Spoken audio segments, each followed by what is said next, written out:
有次去隔離村同我朋友食飯，無無聊聊嗰陣就揾個世伯吹水啦，問下佢老人家有咩鬼故講俾我聽。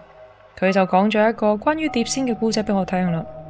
我諗而家都冇乜人玩碟仙噶啦，但係喺我後生嘅年代，應該係小學年代啦，玩碟仙啊、筆仙啊、銀仙呢係好流行嘅，上至大人，下至細路都會玩。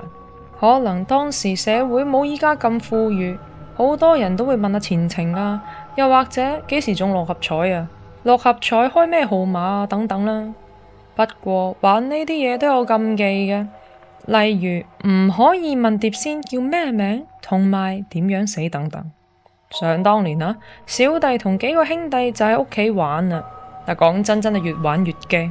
我記得玩法呢係要3個人嘅，每個人都要用右手嘅中指放喺隻碟上面，誠心向碟仙問卜。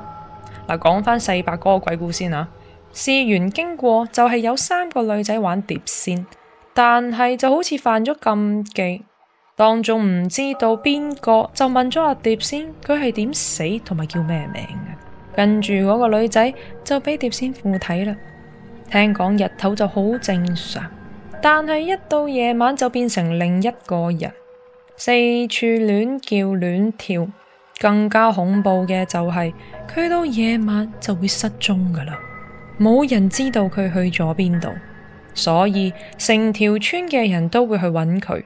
當揾到佢嘅時候，就發現嗰個女仔係喺一個山墳嗰度瞓緊覺嘅，而嗰個墳主係一個後生嘅男仔嚟嘅。當時候嗰個女仔嘅父母嚇都嚇死，呢一個狀態維持咗好耐都解決唔到，又發事又驅鬼都好似唔係好得。當時個師傅就話不如揾阿墳主嘅親友去解決呢一件事，呢一個係冇辦法之中嘅辦法。但係啊，嗰個山墳都日子久遠噶啦，佢哋仲邊可能揾到佢嘅親友啊？不過根據嗰個墳主嘅姓氏呢，推斷可能係錦田附近嘅某條村嘅人，因為以前好少外姓人會入圍村住嘅，所以圍村多數都係同姓嘅族裔。喺舊社會，每個人都守望相助噶啦，差唔多動員成條村嘅人出去幫手揾。好彩嘅係真係揾到，過程就唔係好記得啦。但係後遺症就係嗰個女仔成日都瘋瘋癲癲啊，可能都冇辦法回復正常噶啦。另外嗰2個女仔就好少少，病咗成半年。後話啦，近排我都冇再聽過人哋玩碟仙筆仙啦，可能已經失傳咗啦。另外可能人大咗，對呢啲嘢都冇乜興趣。不過希望各位仁兄切勿觸碰一啲涉及靈界嘅玩意啦。琴日假期就一大班舊同學返深圳按摩食飯，其中我個高人朋友阿如都有去噶。喺按摩休息嘅期間，嚟嚟去去嘅話題都係關於靈界。嗱，我就唔係好想講嘅，怕俾人以為我哋危言聳聽啊嘛，費事俾人哋以為我哋吹水唔抹嘴啦。不過我嗰個高人朋友就同我哋講咗一個古仔，聽落去令我有所反思噶。我嗰個高人朋友係做冷氣安裝同埋維修嘅生意嘅。咁話說啦，有次佢就接咗一單大生意，就喺南灣附近幫一家人設計同埋安裝冷氣系統嘅。喂，咁住得南灣，梗係要求都唔同噶啦。佢就根據戶主嘅要求，提供咗最好嘅方案啦。咁就要去睇位啦。而去到嗰間屋嗰陣，佢就覺得好奇怪，個路口放咗一對開咗光嘅石獅子，而鐵閘附近擺咗一個好奇怪嘅風水陣。佢就諗，唔通呢度有嘢？入到屋見到戶主係一對外籍人士。嗱，聽過戶主講啊，佢哋都係啱啱買入呢間獨立屋嘅啫。佢話上手所有裝修都幾好幾新，唔使翻新就住得啦。不過冷氣系統就舊咗，所以就想重新安裝。當報價同講明晒啲細節之後呢，過3-2星期就可以開工。咁啊，預計大約6日左右就可以搞掂。而呢一對外籍人士就會臨時搬去酒店嗰度住。但係啊，高人心中就有個問題啦。點解上手嗰個業主放個咁嘅風水陣喺呢間屋度嘅？我睇個陣又唔係嗰啲咩催財運嘅陣嚟嘅喎，尤其係嗰對石獅子擺嘅方向都有問題，唔係對出面，而係對入屋嘅喎。呢兩個問題雖然擺咗喺佢心中一陣啊，但係好快佢就唔再理啦。畢竟世間事千奇百怪，你又理得幾多啊？到真正開工嗰一日，喺天台準備更換冷氣系統嘅時候，就發生咗啲奇怪嘅事啦。事源就係佢喺天台準備插部舊機落地下，而當時嘅天氣就唔係好好啦。高人喺天台嗰度望落個鐵閘嘅位置嘅時候，就見到一個大約6、7歲嘅細路仔想出去喎，但係嗰個細路仔去到鐵閘嘅時候就停喺度。另外嗰兩隻石獅子好似隻狗咁係咁叫，咁嘅情形，高人就知道呢個陣係攞嚟困住呢一個細路仔噶啦。但係點解要咁做呢？唔通呢一間屋入面有鬼會令人哋發達，定係有其他原因要困住佢呢？到當日收工嗰陣，佢就行出去，見到個細路仔就跟住佢喎。但係一過鐵閘，個細路仔又停咗喺度。佢擰翻轉頭望下佢，就見到佢係咁喊。當時佢真係想問下個細路仔點解喺度喊，但係好多工人都喺度，所以唔多方便。因為正常人見到佢對住空氣講嘢，唔嚇死都話佢黐線噶啦。到第二日再開工，佢就心不在焉啦，係咁諗起琴日佢見到嘅場景。由於佢係老闆，所以就算心不在焉都冇乜所謂。到收工嘅時候，佢就叫班工人走先。等咗大約半個鐘啦，見到天都黑晒啦，佢先至行出去。當佢行出去，個細路仔又跟住佢尾啦。佢就問個細路仔：你做咩唔出去啊？個細路仔就指住鐵閘同埋嗰對石獅子，然後又停喺個鐵閘度係咁喊。咁佢就唔理個細路仔就行走咗啦，因為佢覺得有師傅擺個咁嘅陣，咁就肯定有佢嘅理由嘅，都係唔好多管閒事好啲。當佢行出路口，準備攞車走嗰陣，就喺路口見到一男一女企喺度。唔使講，佢哋就唔係人嚟嘅，而嗰一對男女就用好誠懇嘅眼神望住佢，好明顯就係想高人幫下佢哋。但佢就覺得無謂去惹事啦，就開車走咗啦。到夜晚返返去食飯嗰陣，佢望住老婆同個女，佢心諗：嗰一對男女會唔會係嗰個細路仔嘅父母呢？人間都有親情啦，更何況係鬼。佢就同佢老婆講返佢見到嘅情況啦。佢老婆聽完之後就叫佢幫下佢哋，等佢哋一家可以團聚，可以投胎轉世。但係有樣嘢佢就好唔明白。點解要韞住個細路仔喺間屋度呢？因為佢擔心佢唔小心會放咗隻惡鬼出去，有其他後遺症。咁如是者差唔多每日收工都見到咁嘅情景。去到工程完結嘅前一晚，佢就走咗去鐵閘嗰度，用塊紅布將嗰個陣遮住咗啦。當然嗰塊紅布就唔係普通嘅布嚟嘅。然後嗰個細路仔就可以過咗嗰道閘啦。差唔多到石獅子嘅時候，佢又做一樣嘅嘢，等個細路仔可以經過。到出到路口啦，就見到個細路仔跑住咁樣過去嗰對男女嗰度，而佢見到嗰對男女即刻攬住個細路仔喺度喊。到佢行埋去嗰陣，就見到佢哋3個向佢鞠躬，跟住就消失咗啦。我哋聽完之後就問佢跟住點啊？佢就用咗一個笑容嚟回答咗我哋啦。後話啦。我聽完佢講，比着係我都會咁做啦。但係我有個疑問，係唔係所有嘅鬼魂都一定有惡意呢？可能人同鬼從古代開始就勢不兩立，所以有啲人一遇到就不問情由，揾師傅嚟幫手。咁既然遇到，就必有因果，或者冇你哋想象中咁可怕呢？如果喺屯門元朗大嘅人，就一定聽過老鼠周喺邊啦。我就講一個經歷俾大家聽啦。時間就喺70年代尾，屯門係啱啱開發嘅新市鎮，好多土地都係填海填出嚟嘅。屯門市廣場到安定村呢，就都係填出嚟噶啦。嗱，話說小弟阿媽嗰邊就有人做漁民出生嘅，所以每年我哋都會去青山灣青山畫房嗰度飲。記得嗰時去三聖村都係入伙冇幾耐嘅咋。嗱，講翻去畫房啊，就一定要坐駁船過去嘅，就好似依家去珍寶海鮮房一樣。而老鼠洲呢，就正正喺青山灣出邊嘅一個小島。記得嗰年我差唔多9歲啦，我阿媽又帶我去飲啦。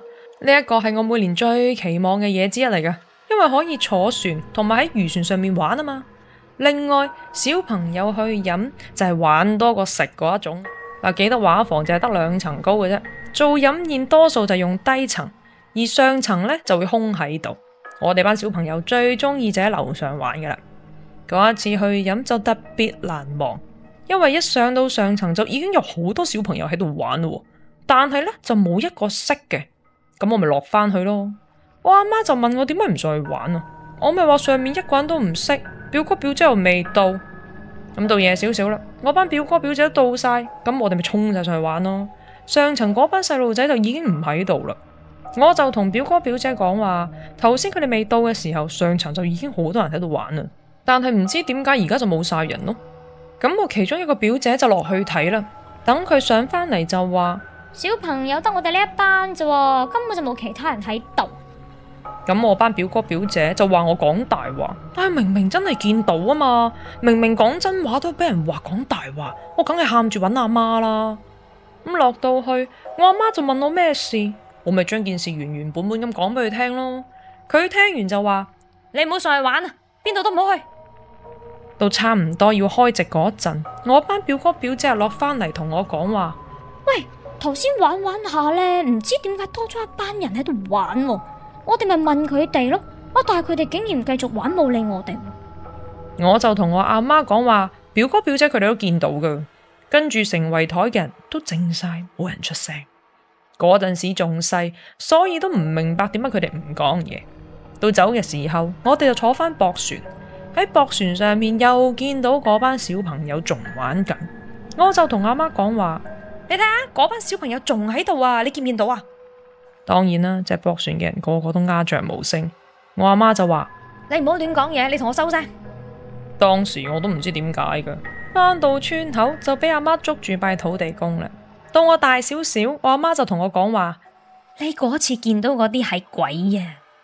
跟住佢就話青山灣嗰度嗰啲漁民年幼體弱，意外浸死，冇錢安葬，所以好多時就會葬喺老鼠洲噶啦。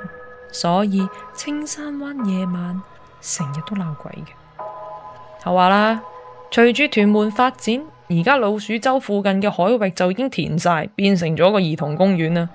位置係喺兆麟苑嘅一部分。如果屯門住嘅人就一定知道喺邊噶啦。個山仔其實好多人骨嘅，所以政府無謂將個山仔剷平啦，因為會嚇怕住喺嗰邊嘅人噶。近期睇報紙，見到有報道話，多年前有幾個人無啦啦人間蒸發，留意到有一個女製片喺城門水塘揾景嗰陣唔見咗，仲有個行山嘅男士喺西貢嗰度失蹤，出動咗大批嘅警力都揾唔到，最後連問米都出埋，都係一樣毫無消息。令我聯想到以前喺我哋條村嘅一位長輩講過嘅古仔。呢個長輩已經唔喺人世噶啦，喺我好細個嗰陣時都成80幾歲。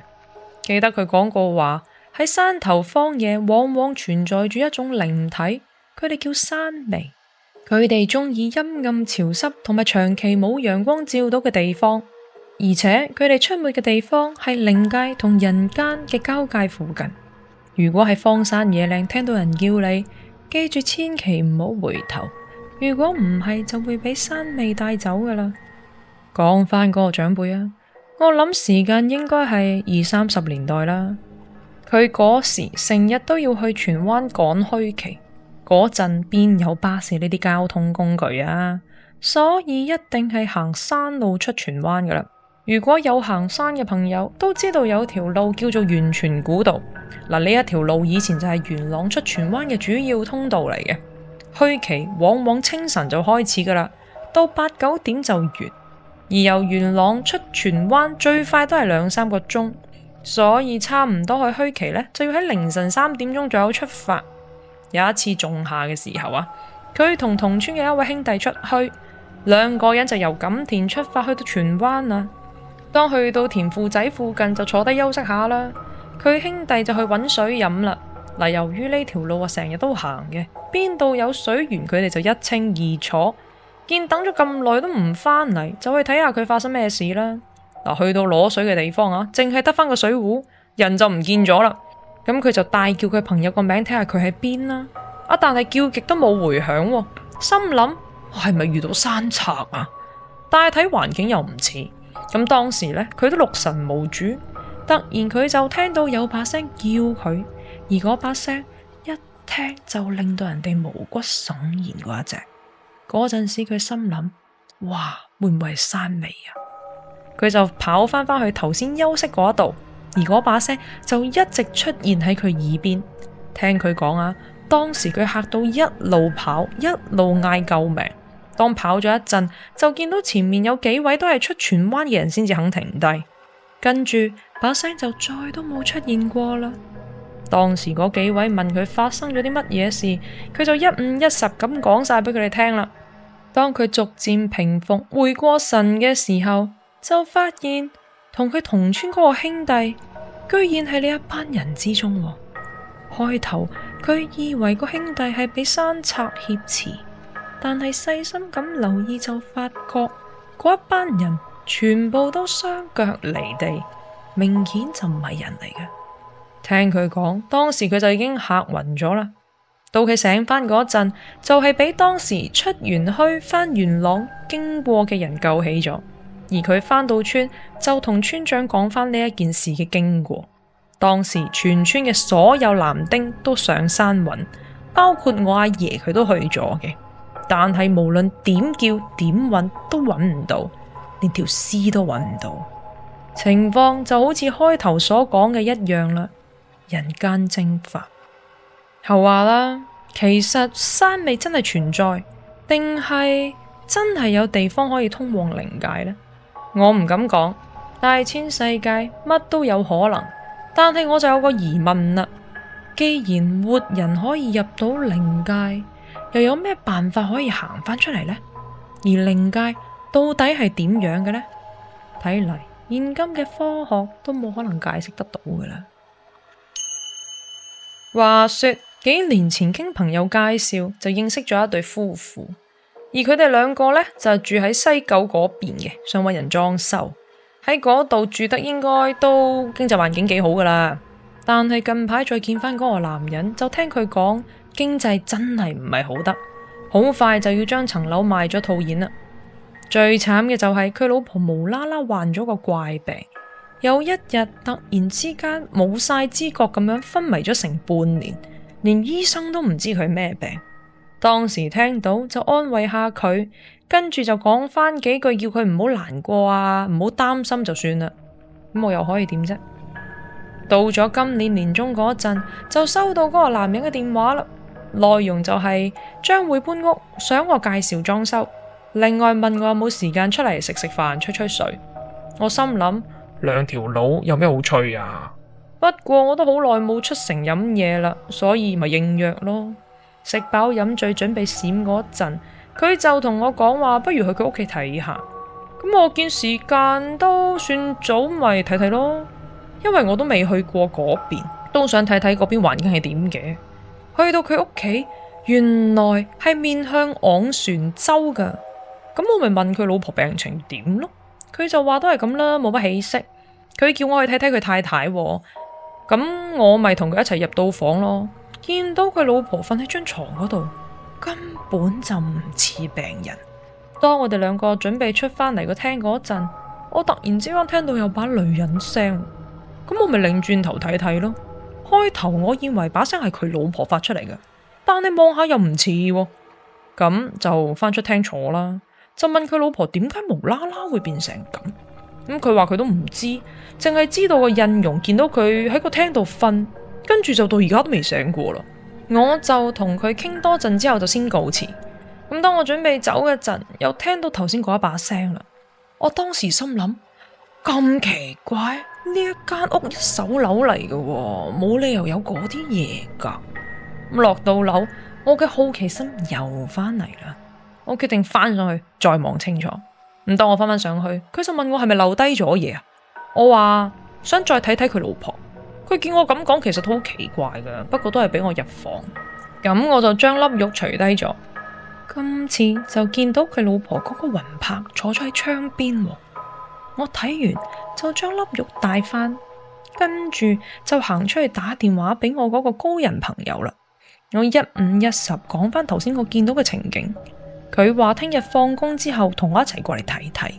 咁講完之後，我朋友就問我咩事，我就話嗱，你信又好，唔信又好，你老婆佢唔係昏迷，佢係離魂啊！即係佢個魂魄翻唔翻去佢自己肉身嗰度。嗱，聽日咧我就會帶個朋友上嚟幫你噶啦。咁去到第二日啦，我就同高人朋友一齊上去。咁介紹完之後呢，高人就叫我哋喺個廳嗰度等，佢就行咗入房啦。大約過咗半個鐘之後，佢出翻嚟就話冇事啦。咁我哋就入房睇睇啦，見到佢老婆已經醒翻，仲喺度喊緊。佢話佢自己發咗個噩夢。當我哋走嗰陣，我高人朋友就話俾咗粒玉佢老婆，記得叫佢無論如何都唔好除低，如果唔係就冇咁好彩可以醒翻噶啦。我就問高人朋友點解會咁啦，佢話有啲人天生可以離魂，但係自己唔知，會以為自己發夢。但係當自己時運低，又或者肉身嗰三盞明燈暗咗嘅時候呢，就唔識翻入去噶啦。要有粒玉，又或者其他方法帶翻個魂魄入翻去。後話啦，其實夢境同離魂有冇關係，我就真係唔敢講啦。但係有陣時喺條街上面行呢，會有一種似曾相識嘅感覺，而有啲陌生嘅地方係我從來都未去過噶，但係去到之後又知道嗰度有啲咩，我真係唔知點解釋。下次早啲到啊！